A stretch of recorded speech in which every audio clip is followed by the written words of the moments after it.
agudo, que é uma patologia muito importante na prática clínica. E vamos começar a falar sobre o conceito.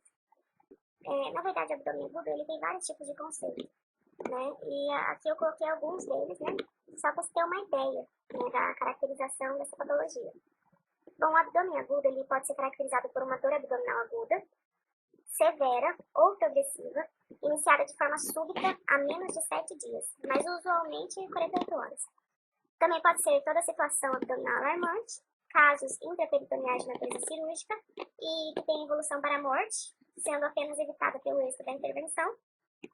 Uma dor abdominal que acomete pacientes que estavam anteriormente bem e com duração maior de 6 horas. E qualquer afecção aguda no interior do abdômen que necessita de uma operação imediata. Abdômen agudo também pode ser caracterizado como aquele que requer uma decisão aguda.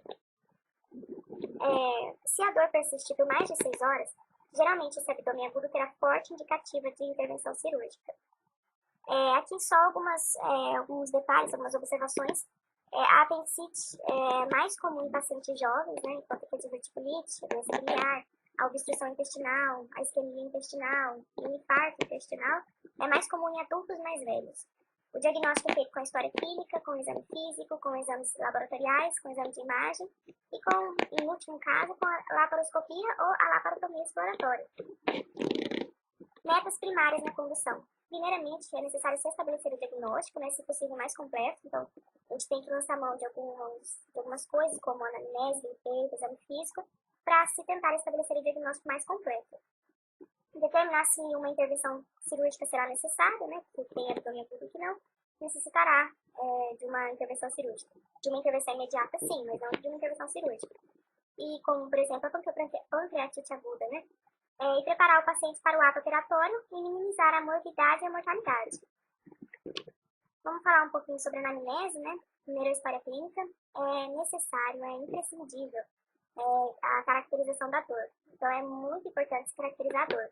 Primeiro, você vai ter que caracterizar pela localização, se é difusa ou se é localizada, em que ponto, em que parte do abdômen, a cronologia, ou seja, quando que isso iniciou, quando que essa dor iniciou, o caráter da dor, né, se é tipo cólica, se é tipo aperto, se é tipo assinante, tipo pontada, o modo de início, se foi súbito ou progressivo, né, ou seja, se iniciou assim do nada, se foi progressivamente, começou com uma dorzinha, depois a dor foi piorando, a intensidade da dor, geralmente a gente caracteriza pela escala numérica, mas nesse caso pode classificar como moderada, leve, muito forte. A duração, se é contínua ou intermitente, né, isso é muito importante para quando se fala a respeito de obstrução intestinal, né, que geralmente vai ser intermitente, exceto na cólica biliar, né, que vai ser contínua, que já a gente vai falar sobre isso. Se irradia para algum lugar, como por exemplo a dor na vesícula, pode irradiar para o ombro, devido à irritação aqui do nervo frênico, do diafragma, né.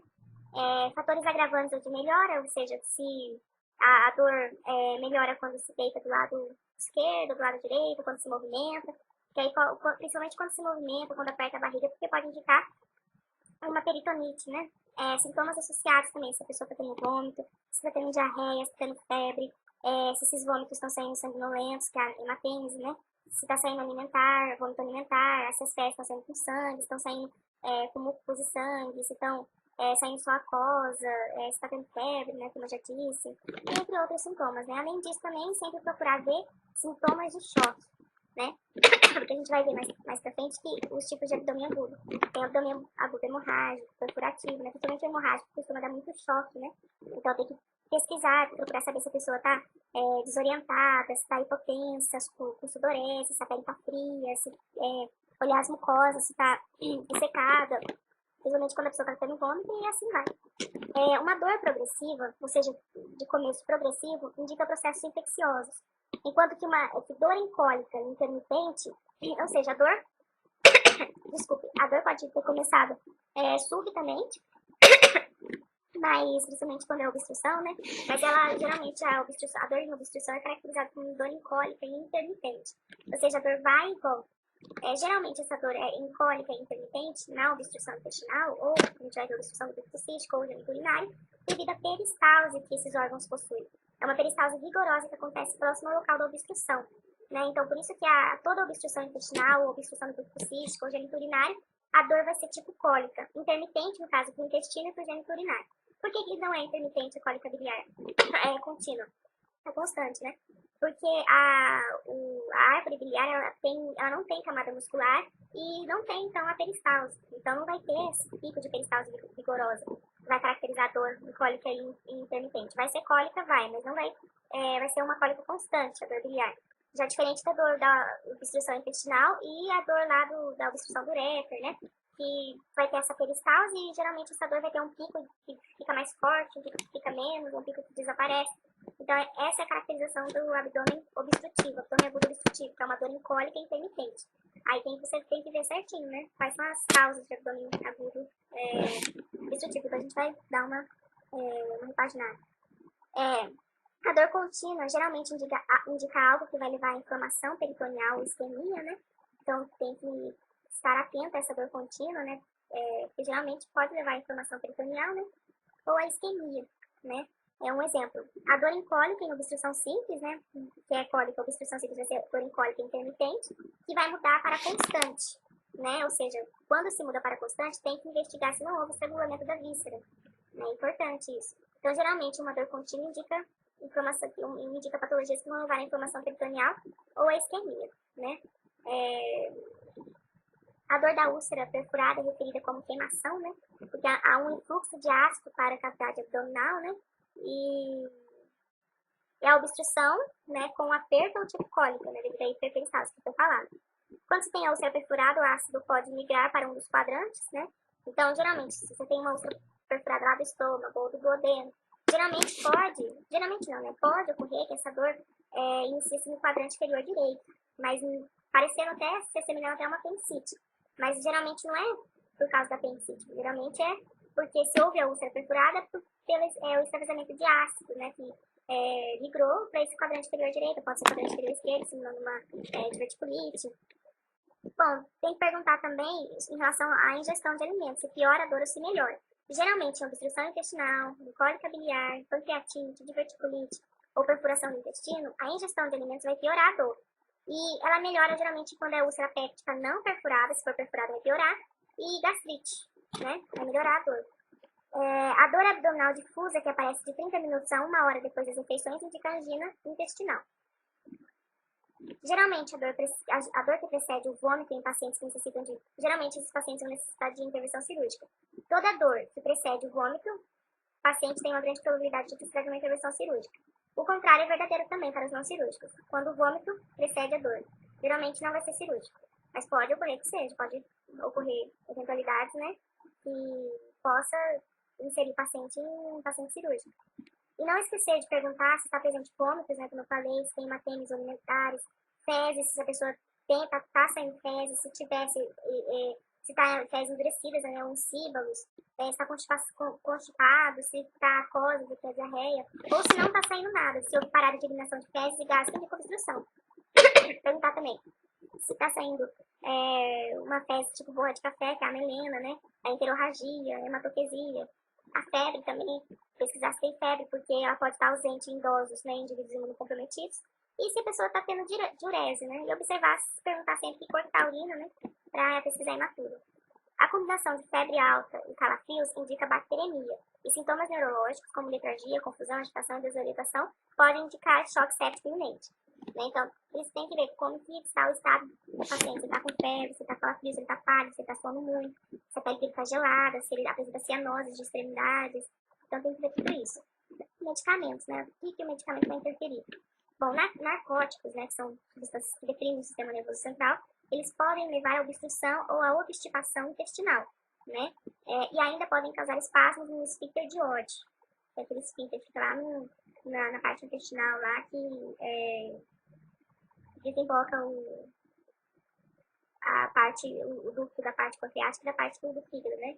Aí entra bile, o suco pancreático, né? E as demais coisas. Investigar AINES também. Então, os narcóticos podem levar à obstrução ou obstipação intestinal e ainda pode causar espasmos no esfíncter de Oddi.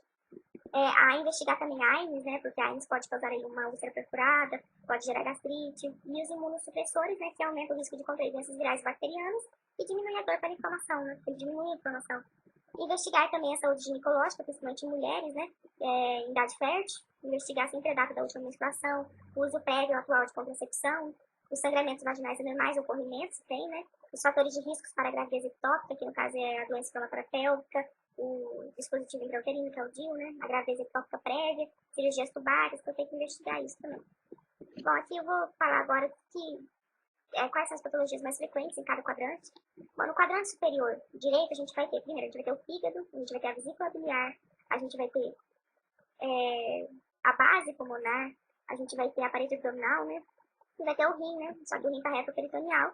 E o intestino, então a gente vai ter, vamos lá de novo. Digamos que dependendo do indivíduo, tem uma parte do estômago, né? A gente vai ter o fígado, a vesícula, a parte, a base do pulmonar, né? A parede abdominal, o rim, mas está reto-peritoneal, e o intestino. Então, tendo em vista que esses órgãos, né, estão localizados no quadrante superior direito, né, pelo menos uns inteiramente, outros só uma parte, a gente vai digamos que, dizer quais são as patologias mais presentes, tendo em vista os órgãos presentes nesse quadrante. Como, por exemplo, úlcera péptica pode doer no quadrante superior direito. Geralmente não é o que ocorre, mas pode acontecer. Uma úlcera péptica doer no quadrante superior direito. Doença biliar, como colecistite, coledocolitíase, colangite, né? Vai ter dor no quadrante superior direito. Doença hepática, como hepatite, neoplasia de fígado, abscesso hepático, congestão hepática, hepatopatia. Qualquer tipo de hepatopatia pode gerar essa dor hepática no quadrante superior direito. Doença pulmonar, como pneumonia de base, abscesso subfrênico, TEP, geralmente na base pulmonar, pneumotórax, na base pulmonar, no caso, né, que inicia na base pulmonar, geralmente pode causar dor no quadrante superior direito. Na parede abdominal, herpes zoster, né, a fadiga muscular, a doença renal também, como pielonefrite, abscesso perimétrico, nefrolitíase pode também gerar essa dor no quadrante superior direito, e doenças colônicas, como colites, diverticulites à direita, né, pode gerar também nesse quadrante superior direito. Então, o paciente que está com dor no quadrante superior direito, essas são algumas doenças que podem fazer o diagnóstico diferencial, né, você tem que pensar e pesquisar, como úlcera péptica, e tem que fazer uma anamnese voltada, né, para perguntar cada coisa de determinada doença.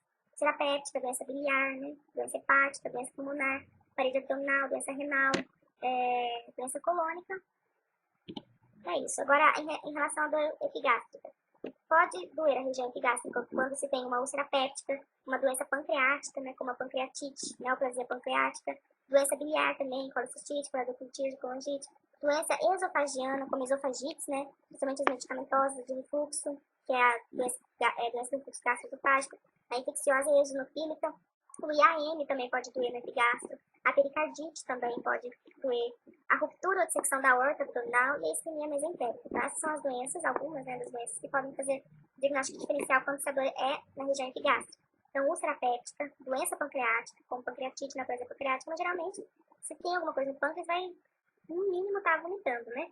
A doença biliar, como a colecistite, a coledocolitíase, a colangite, geralmente vai ser provocada por ingestão de alimentos, né? Também como a dor pancreática, né? A doença esofagiana, a esofagite, né? As esofagites, né? O infarto agudo do miocárdio, principalmente em idoso, que tem diabetes, né? É importante. Se vem com uma dor epigástrica, tem que solicitar um eletro. Uma pericardite também. A ruptura de secção da aorta abdominal, aí nesse caso tem que olhar se o paciente está chocado, né? Se o paciente está com sintomas de choque e está com essa dor epigástrica, aí tem que fazer aí um exame de imagem para pesquisar essa ruptura, né? E a isquemia mesentérica, né? Geralmente, como já foi dito, a isquemia mesentérica também, ela pode, geralmente a dor vai ser iniciada quando a pessoa se alimenta. A não ser que obstruiu todo o vaso, né? Aí já é uma dor súbita que aparece, né? Independentemente se a pessoa se alimentou ou não.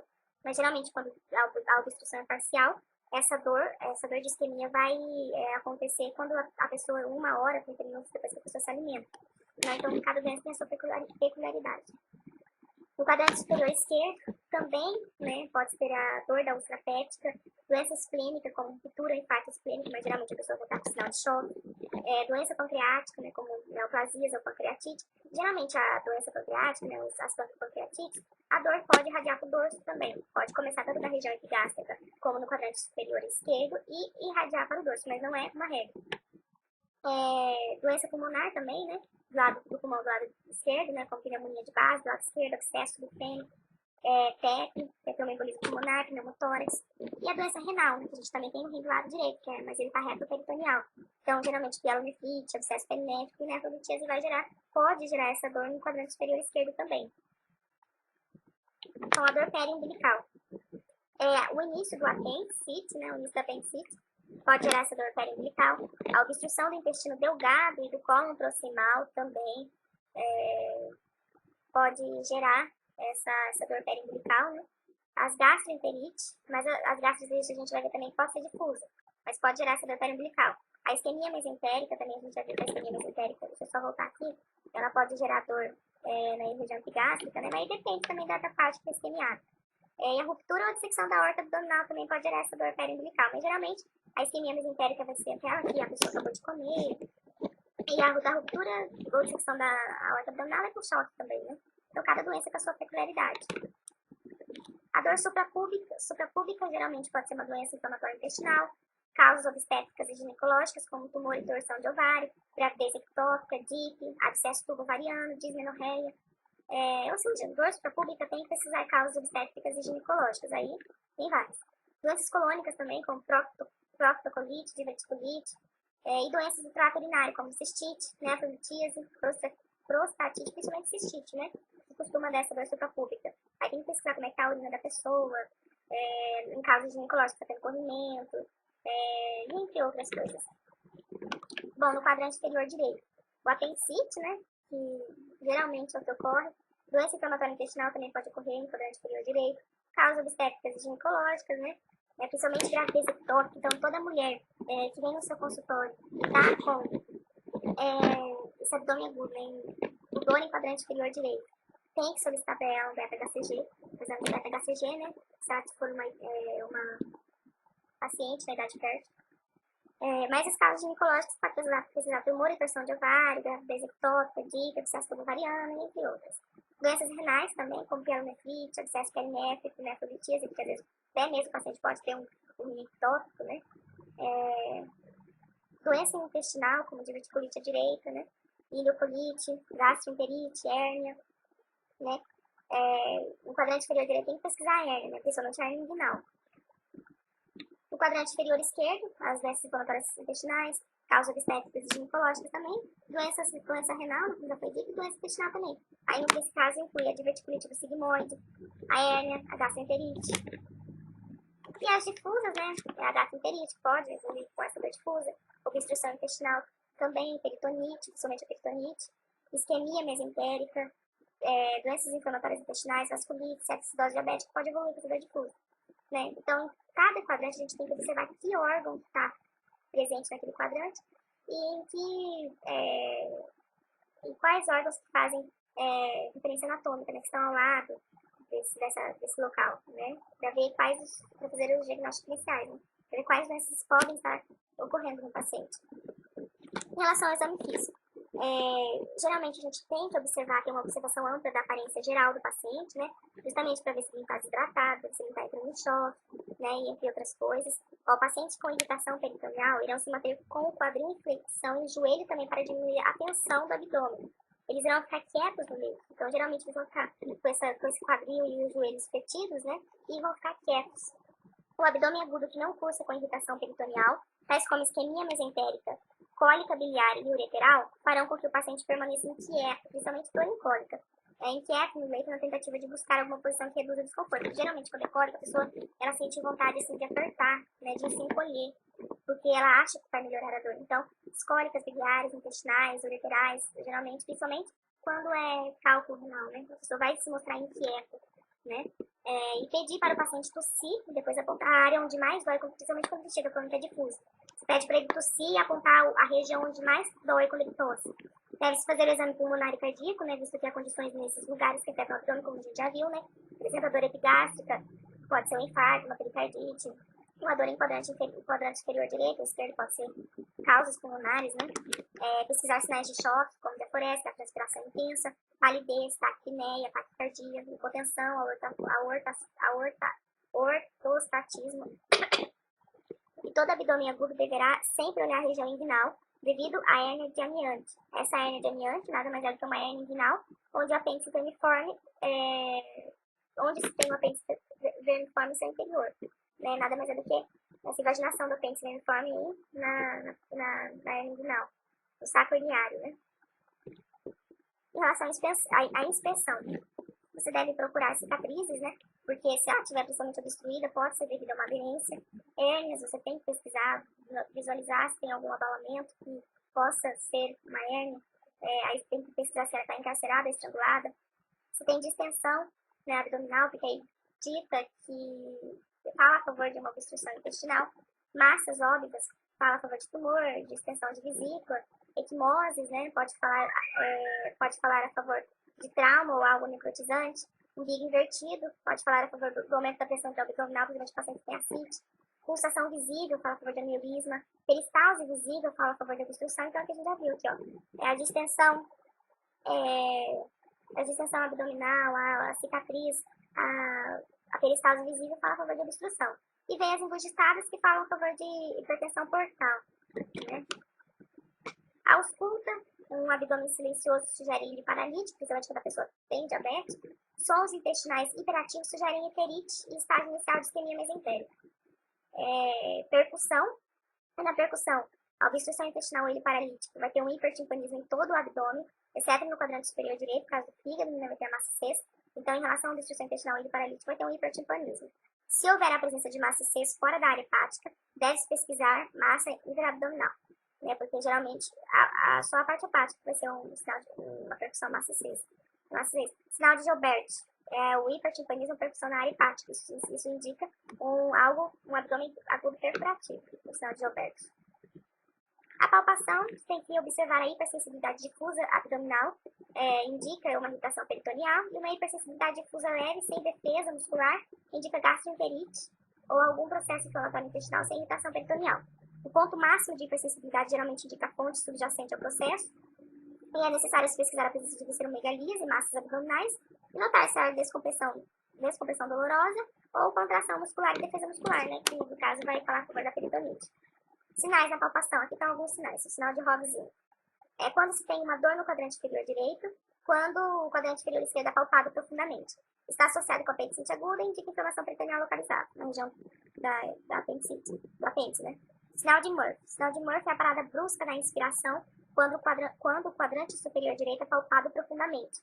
Está relacionado a colecistite, né? Pode indicar colecistite e também indica inflamação peritoneal localizada. Sinal de pessoas, quando o músculo de pessoas passa embaixo do apêndice. Quando esse sinal de pessoas é positivo, né, o paciente sente dor, pode indicar apendicite com irritação peritoneal localizada e que esse apêndice está retrocecal. Então, como você vai realizar esse sinal de pessoas? Você vai colocar o paciente de decúbito lateral esquerdo e vai puxar a perna direita dele para trás, mas a perna vai estar estendida e você vai puxar para trás. Se ele sentir dor no quadrante inferior direito, ele pode ser uma apendicite, mas que esse apêndice está retrocecal. O sinal de Kerr, né, é desencadeado quando o paciente é colocado na posição de Trendelenburg, né, depois vocês pesquisam na internet, né, eu não sei descrever essa posição. Geralmente, o sinal de Kerr é uma dor no ombro, né, que indica irritação do diafragma por fluidos nocivos, conteúdos gástricos de úlcera perfurada, pus de um apêndice perfurado ou sangue livre de uma gravidez ectópica rota. E pode-se colocar o paciente em posição supina também, e ele terá dor no ombro esquerdo. Né? Geralmente é devido a ruptura esplênica. Então, qualquer líquido nocivo que causa irritação do diafragma vai causar dor no ombro. Esse é o sinal de Kerr. Aí, de repente, pode ser uma úlcera perfurada, pode ser uma apendicite perfurada, pode ser uma gravidez ectópica rota. Tudo que gerar irritação do diafragma, do nervo frênico, vai gerar dor no ombro. Esse é o sinal de Kerr. Sinal de Brumberg é a dor abdominal transitória, descompressão brusca, indica irritação peritoneal. Sinais de Chandelier é uma dor pélvica ou no abdômen inferior, a mobilidade uterina. A dor de Chandelier indica DIP. Então, prestar atenção nesse sinal de Chandelier.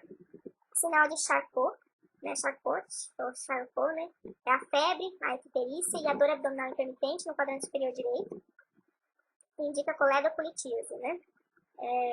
Nesse caso, o sinal de Charcot vai indicar coledocolitíase. Gravar isso aí, febre, icterícia e dor abdominal intermitente no quadrante superior direito. Sinal de Courvoisier, que é a vesícula Vesícula biliar palpável, distendida e indolor em pacientes ictéricos. Então, o paciente está ictérico, tem na região do quadrante superior, tem uma massa palpável e é indolor, pode, esses fatores se constituem sinal de Courvoisier e pode indicar tumor periampular. No caso, seria tumor do próprio ampola de Vater, do pâncreas, né? Do pâncreas não, do encontro lá do ducto pancreático com o ducto com o colédoco, né? Tumor de cabeça de pâncreas, tumor no colédoco terminal ou no duodeno, né? Esses tumores periampulares pode ser tumor na própria ampola de Vater, cabeça de pâncreas e do colédoco terminal do duodeno. Então, prestar atenção, se vesícula biliar palpável, que geralmente ela não é palpável, mas se ela tiver palpável, distendida, se ela tiver palpável, indolor e o paciente estiver ictérico, tem que suspeitar de tumor periampular. Sinal de Courvoisier, que são veias varicosas no umbigo, que é a cabeça de medusa. Sinal de Cullen, que são equimoses periumbilicais, indicam hemorragias retroperitoneais. Prestar atenção. Geralmente, aí uma pancada que a pessoa recebe no rim, aí perto do rim, nas costas, e tiver com uma hemorragia, uma equimose periumbilical, pode indicar aí hemorragia do rim, né, já que ele está retroperitoneal. Pode sugerir também gravidez ectópica rota ou pancreatite aguda nefrohemorrágica, né? Sinal de Gaetania, são áreas de equimoses no flanco, que geralmente indica pancreatite nefrohemorrágica. Lembrar desse sinal de Cullen, né? De Cullen, principalmente em pacientes traumatizados, né? Politraumatizados, e sinal de Gaetania. Exames laboratoriais. De início, você vai pedir o hemograma, né? A maioria dos abdômenes agudos terá leucocitose ou bandemia, que é desvio esquerdo. O hematócrito serve para você ter perda de líquido por vômito, diarreia, por sangue, né? Então é importante você pedir o hemograma. O PCR, porque o PCR vai aumentar a confiabilidade de ser um processo infeccioso agudo. A amilase, né? O beta-HCG deve ser pedido para toda mulher em idade adulta e fértil, com abdômen agudo, né? Urina tipo 1, porque aí você vai ver se tem uma hematúria, pode indicar cálculo renal ou lateral. Se tem uma leucocitúria, pode indicar uma ITU, uma apendicite retrocecal. Lembrando que a apendicite retrocecal, na urina 1 vai vir com leucocitúria. Então, se tiver lá com o sinal do pico de pessoas positivo, mais uma leucocitúria no urina tipo 1, você pode suspeitar de apendicite retrocecal. Glicose, cetonas, pode indicar diabetes, aí pode estar relacionada ao hígado paralítico, a obstrução intestinal pelo processo de aterosclerose, entre outros. Sempre lembrar também de pesquisar sobre fibrilação arterial em pacientes que estão com clínicas de isquemia intestinal. Bilirrubinas, o paciente pode demonstrar hepatite. Raio-x de tórax e abdômen, né? E para ver, geralmente, se tem pneumoperitônio, se tem pneumonia, se tem incontinências pulmonares que causam dores do abdômen agudo. Então, no geral, você vai pedir hemograma, PCR, amilase, beta-HCG, urina tipo 1, raio-x de tórax e abdômen. Você vai pedir esses 6 exames. Hemograma, PCR, amilase, beta-HCG, urina tipo 1 e raio-x de tórax e abdômen. Aí é óbvio, para cada caso você vai solicitar mais exames. Por exemplo, eletrólitos séricos, creatinina e ureia, né? Para pacientes, principalmente pacientes que estão vomitando, que estão desidratados, que estão em choque. Isso aí é mais para você ver os eletrólitos, né? Principalmente uma pessoa que está vomitando. E a creatinina e ureia para você ver o andamento do rim. Agora chega um paciente lá que está com uma obstrução intestinal. Ela não está vomitando. Ela está com obstrução intestinal, mas ela não está vomitando, ela não está com sinais de choque, ela está bem, ela está com essa dor tipo cólica intermitente. E não é necessário você pedir eletrólitos séricos para ela, né? Nem creatinina e ureia, de início. Pode ser mais para frente, mas de início não vai ser necessário. Mas aí chega um paciente, ela está com uma obstrução intestinal, ela está vomitando. Ou então, ela está com sinais de choque, é necessário pedir. Glicemia capilar também, né, para ver patologias metabólicas endócrinas, principalmente em paralítico. Provas de função hepática, como tempo de protrombina, albumina, bilirrubinas, provas de lesão hepatocelular, como a alt, deshidrogenase lática, provas de lesões de vias biliares, como fosfatase alcalina e gama-GT. Geralmente, quando se suspeita de algo no fígado, como cirrose, hepatite, entre outros. A amilase, a gente já viu que é de início, né, e a lipase, né, quando se suspeita de pancreatite, mas a amilase pode estar baixa ou normal em paciente com essa patologia.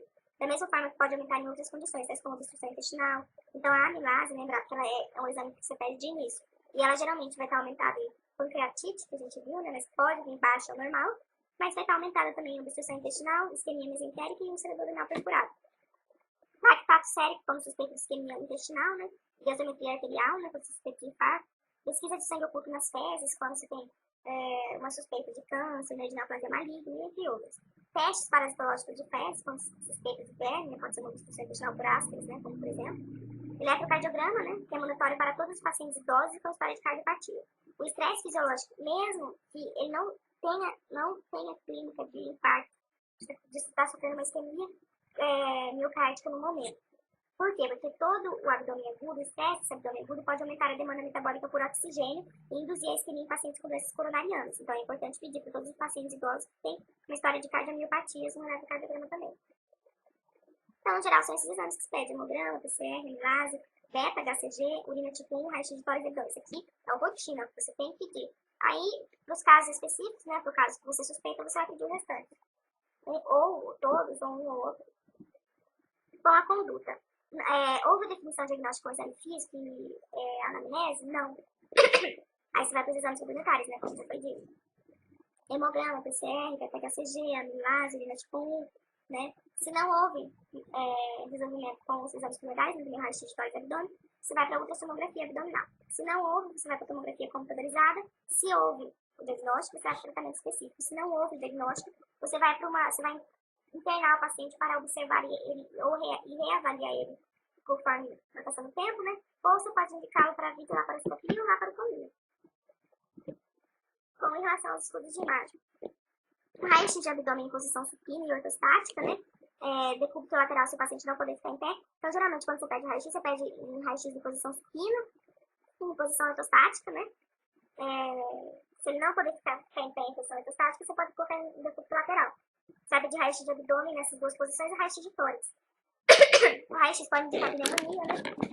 Vai indicar infiltrados pulmonares, obstrução intestinal, que vai mostrar níveis aéreos e alças intestinais distendidas, perfuração intestinal com pneu peritônio, cálculos biliar, renal e ureteral, né? Ureteral, infarto mesentérico, pancreatite crônica, né? Calcificações anormais, pancreatite aguda. É o sinal de, tem alguns sinais que indicam pancreatite, né? Um deles é o sinal de Kurov colônico.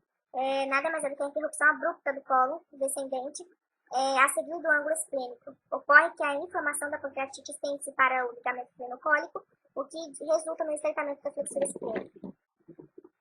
Ultrassonografia de abdômen. A acurácia para detectar cálculos biliares, espessamento da parede da vesícula biliar e a presença de fluidos em torno da vesícula é muito bom, é acurado. Também detecta os diâmetros dos ductos biliares extra e intrahepáticos, tendo uma limitação na detecção de cálculos do ducto hepático comum. Então, ducto hepático comum, geralmente não se usa ultrassonografia para detectar. Ultrassonografia abdominal transvaginal pode ajudar na detecção de anormalidades nos ovários, nos anexos e nos úteros, como cisto ovariano, gravidez ectópica tubária, gravidez intrauterina. Pode detectar fluidos intraperitoneais também. E a limitação geralmente é a distensão abdominal por causa do ar e a obesidade, né? Como a ATC se tornou mais disponível e é menos propensa a ser afetada pelo ar abdominal, né? Esse método vem se tornando a segunda modalidade de escolha em pacientes com abdômen agudo, seguido do raio-x, né? Geralmente, pacientes com distensão abdominal, por causa do ar, obesos, muito curativos, eles vão direto para a TC, não passam pela ultrassonografia.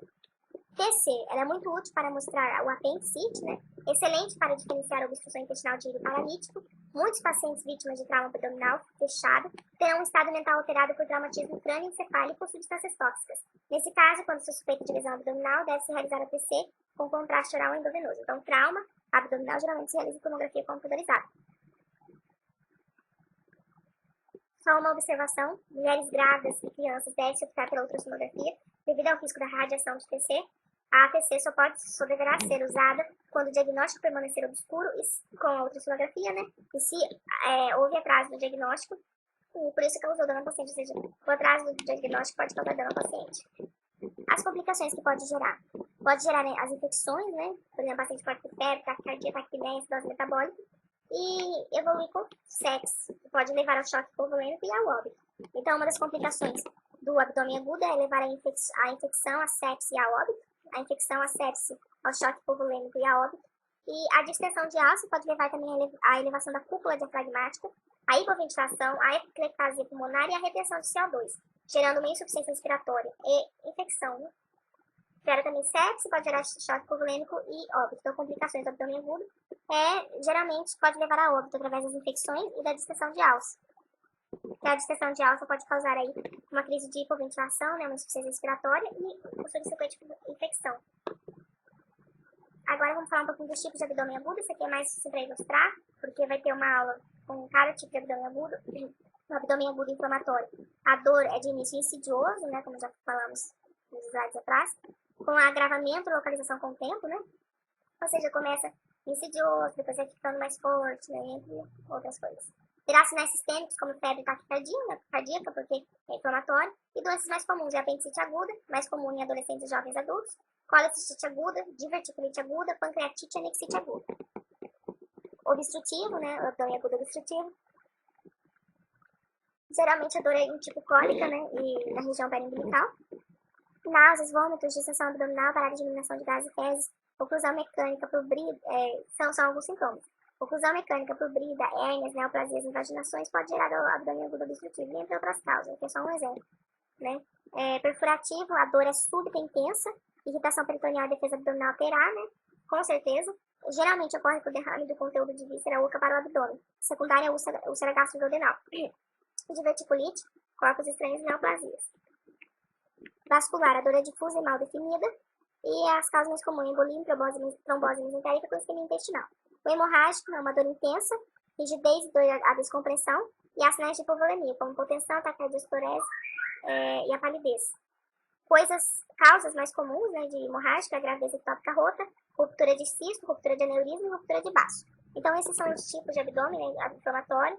No inflamatório, a dor vai ser insidiosa, né, e vai vir com febre, taquicardia, né, no abdômen agudo obstrutivo, a dor vai ser cólica intermitente, geralmente na região periumbilical, e pode acompanhar náuseas e vômitos, além da distensão abdominal e parada de eliminação de gases e fezes. O perfurativo, a dor é súbita e intensa, geralmente ocorre por derrame do conteúdo de vísceras para o abdômen, né? Secundária, úlcera gastroduodenal, diverticulite e corpos estranhos neoplasias.